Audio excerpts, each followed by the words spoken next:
I love the Fire Emblem series. I also love the Megami Tensei series. So when Nintendo and Atlus announced back in 2013 that they were making a Fire Emblem / Shin Megami Tensei crossover title, I was ecstatic. Now imagine how I felt when that crossover, Tokyo Mirage Sessions Sharp FE, was announced for the Nintendo Switch, only this time with some brand new content.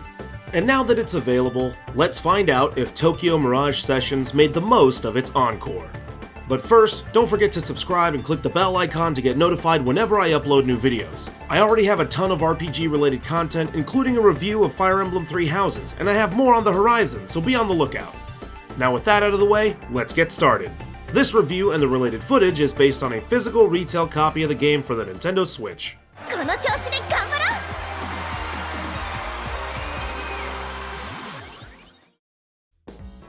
Beneath the colorful urban facade of modern-day Tokyo are nefarious beings known as mirages.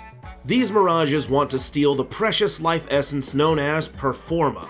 To that end, the mirages also kidnap and even possess individuals with high concentrations of performa. Tokyo Mirage Sessions follows a troupe of aspiring Japanese pop idols from the Fortuna Talent Agency. These young idols also happen to be Mirage Masters, performa-rich individuals capable of forming bonds with special mirages that come from the world of Fire Emblem. Only Fortuna's Mirage Masters can put an end to the Mirage's evil deeds.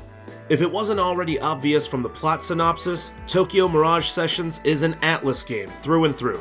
If you love Persona and/or Shin Megami Tensei, you'll be right at home here. From the setting, to the premise, to the multiple homologous features and mechanics, you'd be forgiven for mistaking it as a straight-up Megami Tensei game. To that end, gameplay is your classic dungeon-crawling exploration with turn-based combat. Just like many other Megami Tensei games, enemies have various weaknesses and resistances to weapon types and/or elemental magics. Exploiting these weaknesses is imperative, as landing one begins the titular Sessions mechanic. Characters can be equipped with Sessions skills that allow for follow-up attacks to super effective hits. On top of Sessions dealing multiple consecutive attacks to enemies, each individual attack of a Session deals greater damage than the equivalent non-Session attack. A little ways into the game, characters will learn another type of contextual skill known as an ad-lib. Ad-libs are special attacks that have a chance of activating whenever certain regular skills are used. Since they occur irregularly, you can't rely on them to turn the tide of battle, but whenever they do happen, they're much more potent than regular skills, and completely ignore weaknesses and resistances. Finally, there are special performances, which are the game's super attacks. By using all the skills in your arsenal, you'll gradually fill up your SP meter in the top right-hand corner. Once you have at least one SP stored, you can unleash a devastating special performance attack. All of these mechanics chain into one another, which can lead to some fantastic, but admittedly long sessions. The latter half of the game specifically gets bogged down with extended sessions animations as you acquire more chainable skills. Encore Edition on Switch, however, adds the Quick Sessions button, which is the most underrated part of the entire game. Now, instead of having to watch 5 minutes of chaining animations that you've already seen, you can deal your sessions damage in significantly less time. Of course, if you're just a huge fan of watching these animations every time, you don't have to use the fast forward mechanic. Personally, after about the 30-hour mark, I found myself leaning on the fast forward button almost unconsciously. It's a small quality of life addition, but one that vastly improves the game's pacing. Further in line with Tokyo Mirage Sessions' flashy, upbeat thematics is the music. In a game about the ascent of Japanese pop idols, it wouldn't do to have anything less than a stylish J-pop infused soundtrack.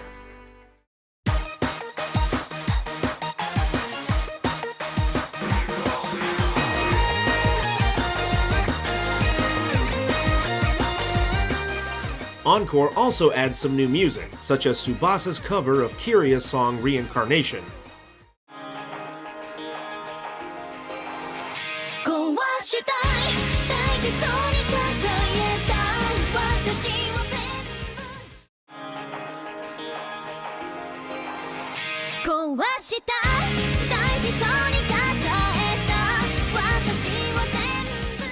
Unsurprisingly, Tokyo Mirage Sessions succeeds in achieving this stylish soundtrack. While we're talking about the audio, the voice acting is pretty good. However, here is where we have our first real complaint. There's only the Japanese voiceover and no option for an English voiceover. This is more in line with the setting as the game takes place in Japan, but I would have preferred to have the option. The Wii U version didn't feature English voice acting either, but it would have been nice to add that into Encore in the transition to Nintendo Switch. Ultimately, it does feel like a missed opportunity, though it's not really a deal breaker. The Japanese dialogue is fine enough on its own. いや、翼、普通頭はドキドキしないと思うよ。Visually, the game is identical to the Wii U original. This is also good, but again, it feels like another missed opportunity.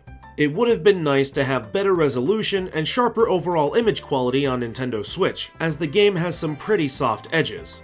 These softer lines are not a huge problem, but I do wish the image was cleaned up a bit. Still, it's not a bad looking game.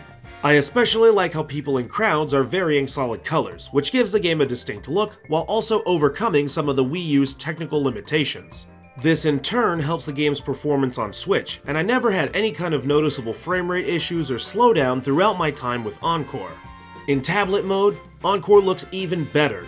The smaller screen hides almost all the visual issues the game has, and the performance is just as steady as when the Switch is docked. If you have a Switch Lite or just prefer playing your Switch on the go, Tokyo Mirage Sessions is a fantastic portable experience.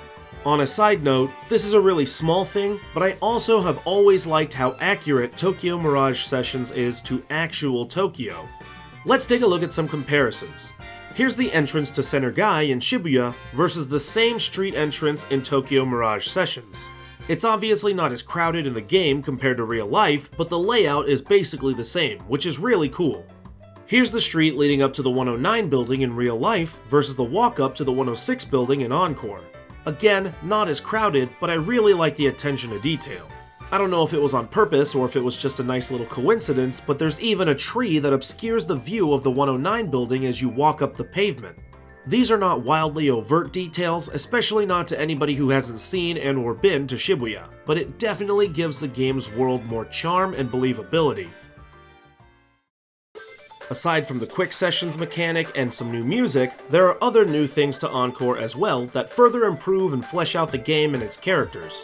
The new story content that explores the relationship between specific party members takes the form of special EX dungeons. While these EX dungeons are not overly substantial, they're nice little detours that are plenty enjoyable. In a sense, they're similar to the paralogs seen in Fire Emblem, which makes them even cooler. Also new to Encore is the ability to have Tiki, Maiko, and Barry join in on sessions attacks. Once you meet certain narrative prerequisites, you can unlock each of their session skills in the EX dungeons, so the new content is also pretty neatly intertwined. Most of the previously paid DLC is available for free with Encore, with the exception of the swimsuit DLC. In place of that, they've added some new costumes such as Joker from Persona 5 and a costume straight from Fire Emblem Three Houses. Again, these costumes are unlocked in the EX dungeons. Finally, the other non-costume related DLC is included in Encore as well. While none of the individual parts are incredibly substantial, as a whole, there's plenty to do for old and new players alike.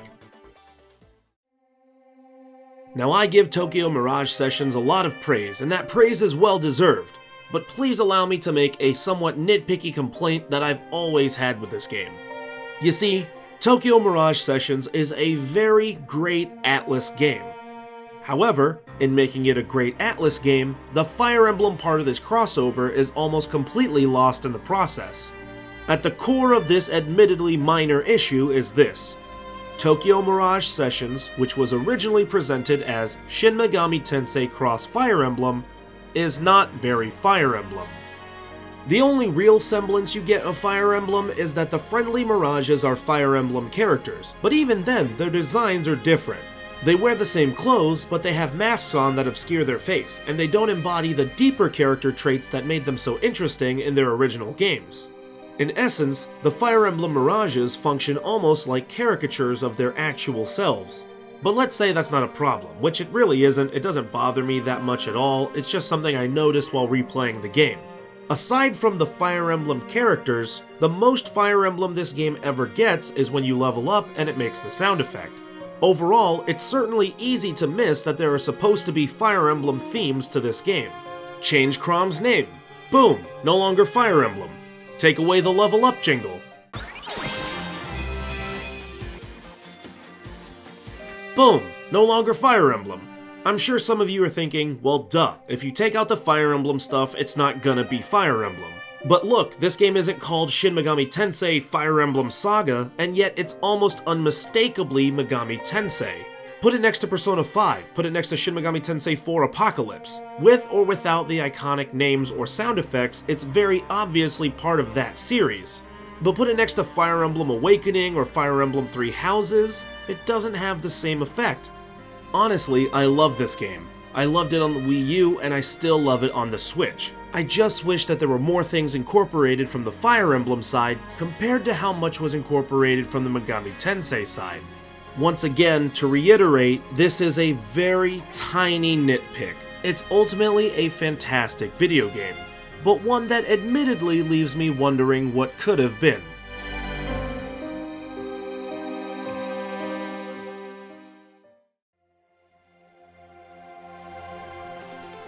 Tokyo Mirage Sessions Sharp FE Encore is exactly what you think it is. A nice, enhanced port of an already great game. Despite my insignificant personal issues with Tokyo Mirage Sessions, Encore gives the crossover title the larger potential audience that it deserved from the beginning. More importantly, Encore makes a few choice quality of life improvements on its way to Nintendo Switch. It includes almost all the extra content previously released for the game, and it adds a few bonus things to spice up the mix for returning players as well. Is the Wii U's best RPG now the best RPG on Switch? I don't think I would go that far. But even now, Encore does more than enough to merit a slot in any Switch owner's library. It's fun, it's flashy, and it's better than it has ever been before. Tokyo Mirage Sessions Sharp FE Encore earns a 9 out of 10. Once again, don't forget to subscribe, click the bell icon, and check out my other videos, including my dedicated playlists for reviews and RPGs respectively. Thanks for watching.